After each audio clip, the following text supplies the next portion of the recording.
முஹம்மது நபி கிபி 570 ஜூன் 8 632 இராணுவ வாழ்க்கை.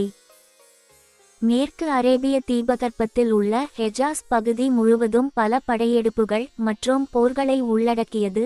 இது அவரது வாழ்க்கையின் கடைசி 10 ஆண்டுகளில் 622 முதல் 632 வரை நடந்தது. நம்ம பாட்காஸ்ட் பார்க்கக்கூடிய 70 விழுக்காடு மக்கள் சப்ஸ்கிரைப் இல்லாமையே பார்த்துட்டு இருக்கீங்க. அவரது முதன்மையான படையெடுப்பு மெக்காவில் உள்ள தனது சொந்த பழங்குடியினரான குறைஷிகளுக்கு எதிராக இருந்தது. முஹம்மது 610ஆம் ஆண்டில் தீர்க்கதரிசனத்தை அறிவித்தார். பின்னர் 622 இல் குறைஷிகளால் துன்புறுத்தப்பட்ட பின்னர் மதீனாவுக்கு குடிபெயர்ந்தார். குறைஷிகளுக்கு எதிரான பல போர்களுக்கு பிறகு முஹம்மது 629 இல் மெக்காவை கைப்பற்றினார். பழங்குடியினருக்கு எதிரான தனது படையெடுப்பை முடித்தார். குறைஷிகளுக்கு எதிரான தனது பிரச்சாரத்துடன் முகமது அரேபியாவின் பல பழங்குடியினருக்கு எதிராக, குறிப்பாக மதீனாவின் 3 அரேபிய யூத பழங்குடியினர் மற்றும் கைபரில் உள்ள யூத கோட்டைக்கு எதிராக பிரச்சாரங்களை நடத்தினார். 624 இல் மதீனாவின் அரசியலமைப்பை மீறியதற்காக பனு கைனுகா பழங்குடியினரை அவர் வெளியேற்றினார். அதைத் தொடர்ந்து பனு நதிர் அவரை கொல்ல சதி செய்ததாக குற்றம் சாட்டப்பட்டு மே 625 இல் வெளியேற்றப்பட்டார். இறுதியாக 628 இல் அவர் 10,000க்கும் மேற்பட்ட யூதர்களை கொண்ட கைபரின் யூத கோட்டையை முற்றுகையிட்டு படையெடுத்தார். இது உள்ளூர் அரபு பேகன் பழங்குடியினருடன் கூட்டணி வைக்க திட்டமிட்டதற்கு பழிவாங்கும் நடவடிக்கை என்று முஸ்லிம் வட்டாரங்கள் கூறுகின்றன.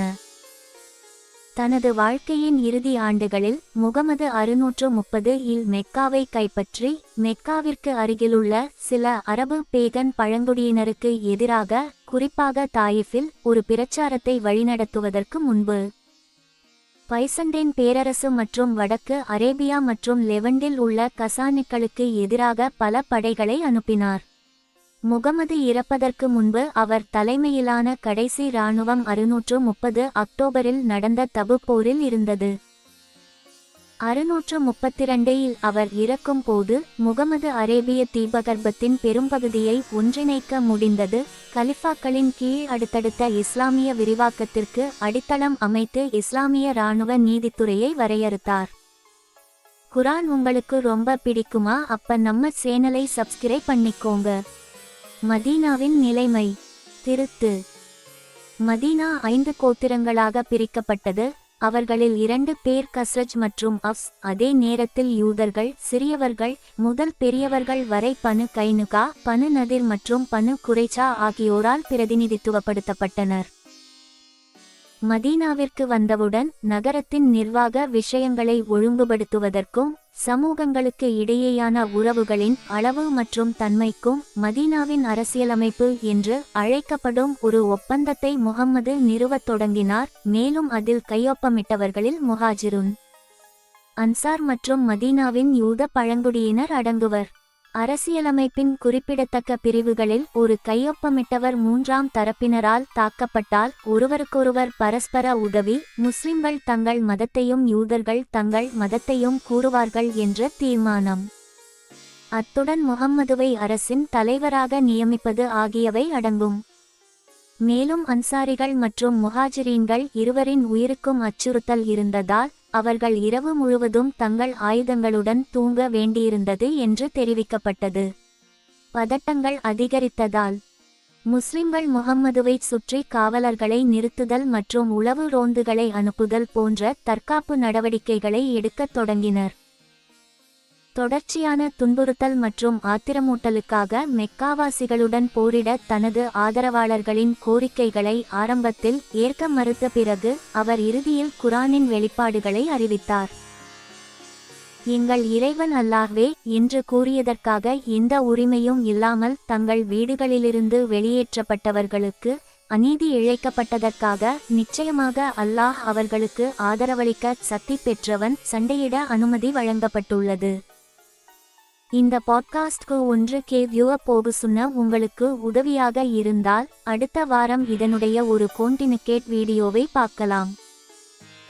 ஏப்ரல் 624 இல் போருக்கு பிறகு பனு கைனுகா மக்கள் மதீனாவின் அரசியலமைப்பை மீறி ஒரு முஸ்லிம் பெண்ணின் ஆடைகளை கிழித்து அவமானப்படுத்தினர். இதை கண்ட ஒரு முஸ்லிம் ஆண் பழிவாங்கும் விதமாக அதற்கு காரணமான யூத மனிதனை கொன்றார். யூதர்கள் முஸ்லிமுக்கு எதிராக குழுவாக வந்து அவரை கொன்றனர். இதேபோன்ற பழிவாங்கும் கொலைகளின் தொடர்ச்சியான சங்கிலிக்கு பிறகு முஸ்லிம்களுக்கும் பனு கைனுகாவிற்கும் இடையே பகை வளர்ந்தது. இது முகமதுவை அவர்களின் கோட்டையை முற்றுகையிட வழிவகுத்தது. கைனுகாவின் பலம் சுமார் 700 ஆக இருந்தது. 14 முதல் 15 வரை நாட்கள் முற்றுகையிடப்பட்ட பிறகு பழங்குடியினர் இறுதியில் முகமதுவிடம் சரணடைந்தனர்.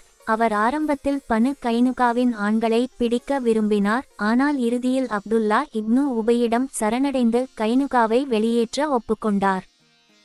பழங்குடியினர் இறுதியில் நவீனகால சிரியாவில் உள்ள தேராவை நோக்கி வடக்கு நோக்கிச் சென்று உள்ளூர் யூத மக்களுடன் தங்களை இணைத்து கொண்டனர். குரான் உங்களுக்கு ரொம்ப பிடிக்குமா? அப்ப நம்ம சேனலை சப்ஸ்கிரைப் பண்ணிக்கோங்க. மக்கள் தன்னை கொல்ல சதித்திட்டம் தீட்டுகிறார்கள் என்பதை அறிந்ததும் அவர்களை முற்றுகையிட்டார். இந்த முற்றுகை 6 முதல் 15 நாட்கள் வரை நீடித்ததாக கூறப்படுகிறது. அவர்களின் அரண்மனைகளைச் சுற்றியுள்ள பனை மரங்களின் அடர்த்தியான இலைகளால் அவர்களின் மூலோபாய நன்மையை அனுபவித்த பனு நதிர் முஸ்லிம்கள் மீது கற்களை எறிந்து அவர்களின் அரண்மனைகளிலிருந்து அம்புகளை பொழிந்தனர். இதற்கு பதிலளிக்கும் விதமாக முகமது பனை மரங்களை எரிக்க உத்தரவிட்டதாக கூறப்படுகிறது. இறுதியில் பழங்குடியினர் சரணடைந்து வெளியேற்றப்பட்டனர். ஒரு நிமிஷம் ஒரு சின்ன மெசேஜ். சப்ஸ்கிரைப் பண்ண எல்லாம் நல்ல உள்ளங்களுக்கும் நன்றியை தெரிவித்துக் கொள்கிறேன்.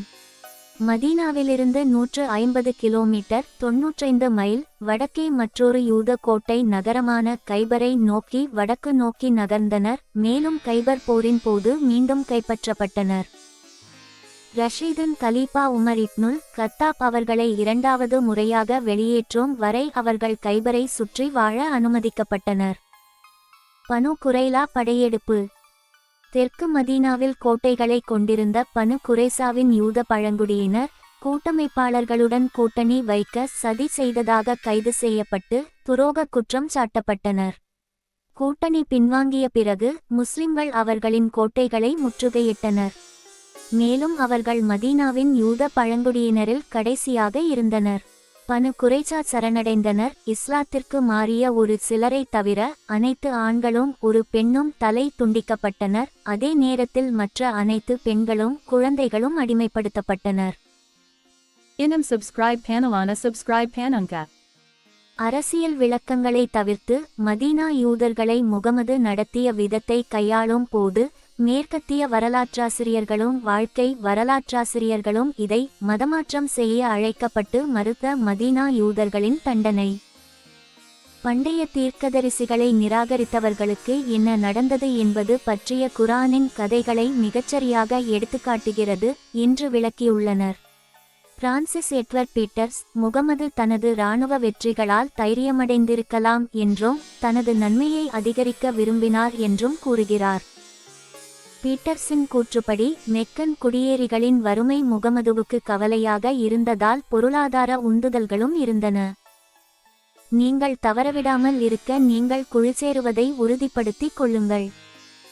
மதீனா யூதர்களை முகமது நடத்திய விதம் மிகவும் அசாதாரணமானது என்றும் மதீனாவுக்கு வெளியே அவர் சந்தித்த யூதர்களை முகமது நடத்திய விதத்துடன் மிகவும் முரண்படுகிறது என்றும் பீட்டர்ஸ் வாதிடுகிறார்.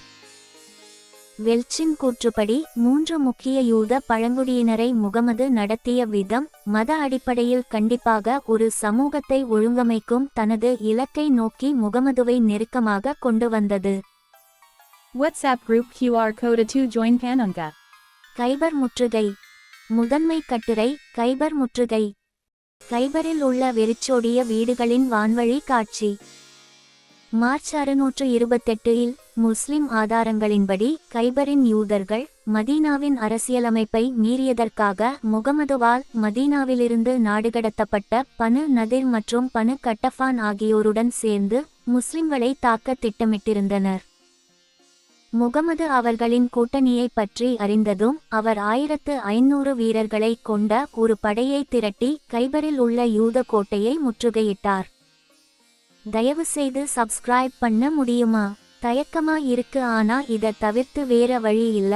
நேரடியாக சொன்ன இது தான் பதில். சப்ஸ்கிரைப் பண்ண எல்லாத்துக்கு நன்றி. ஸ்காட்டிஷ் வரலாற்றாசிரியரும் ஓரியண்டலிஸ்டுமான வில்லியம் மாண்ட்கோமெரி வாட் இந்த கருத்தை ஒப்புக்கொள்கிறார். கைபரின் கோட்டைகளை ஆக்கிரமிக்க முகமதுவை வேறு நோக்கங்கள் தூண்டியதாக இத்தாலிய ஓரியண்டலிஸ்ட் லாரா வெசியா வாக்லியேரி கூறுகிறார்.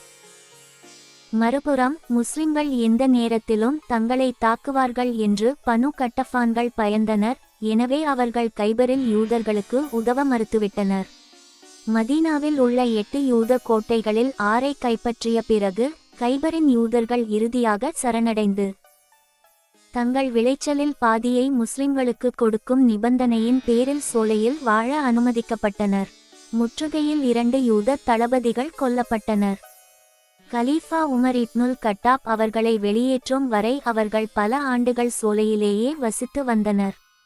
வெற்றி பெற்ற யூதர்கள் மீது கப்பம் செலுத்துவது இஸ்லாமிய சட்டத்தில் ஜிஸ்யாவிற்கான விதிகளுக்கு ஒரு முன்னுதாரணமாக அமைந்தது. உஹத் போரை மேற்பார்வையிடும் முகமது திரைக்கவசம் அணிந்தவராகவும் தீப்பிழம்புகளால் சூழப்பட்டவராகவும் சித்தரிக்கப்பட்டுள்ளவர் பற்றிய 16ஆம் நூற்றாண்டின் வரைபடம். பைசண்டைன் பிரச்சாரம். தனது வாழ்க்கையின் இறுதி ஆண்டுகளில் தனக்கு எதிரான எதிர்ப்பில் தலைமை தாங்கிய 2 முக்கிய பிரிவுகளான மெக்கன்கள் மற்றும் யூதர்களை அடக்கிய பின்னர் முகமது வடக்கில் முக்கிய சக்தியான பைசண்டைன் பேரரசுக்கு எதிராக ஒரு தீவிர பிரச்சாரத்தை நடத்தினார். இது ரோமானிய பாரசீக போர்கள் என்று அழைக்கப்படும் சசானிய பேரரசுக்கு எதிரான பல போர்களில் ஈடுபட்டது. இந்த பாட்காஸ்ட் உங்களுக்கு உதவியாக இருந்தால் இந்த வேலையை சப்போர்ட் பண்ண விரும்புனார். இது போன்ற கூடுதல் பாட்காஸ்ட் பார்ப்பதற்கும் சேனலுக்கு ஜாயின் பண்றது சிறந்த வழியாகு. தாப்போரில் பைசாண்டியத்திற்கு எதிரான முகமதுவின் படையெடுப்பில் ஏற்பட்ட தோல்வியை தொடர்ந்து முகமது தலைமையிலான இறுதி படையெடுப்பான தப்போ படையெடுப்பு தொடங்கியது. இது உஸ்ரா படையெடுப்பு என்றும் அழைக்கப்படுகிறது. தபூக்கில் முஸ்லிம்களுக்கு எதிராக ஒரு பெரிய பைசாண்டிய கசானிட் கூட்டணி ஒன்று கூடுவதை முகமது கேள்விப்பட்டு அவர்களை தேட சுமார் 30,000 பேர் கொண்ட படையை வழிநடத்தினார். 20 நாட்கள் காத்திருந்து எதிரியை தேடிய பிறகு முகமது மதீனாவுக்கு திரும்பினார். நம்ம பாட்காஸ்ட் பார்க்கக்கூடிய 70 விழுக்காடு மக்கள் சப்ஸ்கிரைப் இல்லாமையே பார்த்துட்டு இருக்கீங்க. தயவு செஞ்சு அதை சப்ஸ்கிரைப் பண்ணிட்டு பாருங்க. உங்களை கையெடுத்து கும்பிட்டு கேட்டுக்கிறேன், சப்ஸ்கிரைப் கொஞ்சம் பண்ணுங்க. எல்லாரும் சப்ஸ்கிரைப் பண்ணி இருப்பீங்க நினைக்கிறேன். சப்ஸ்கிரைப் பண்ண எல்லாத்துக்கும் நன்றி.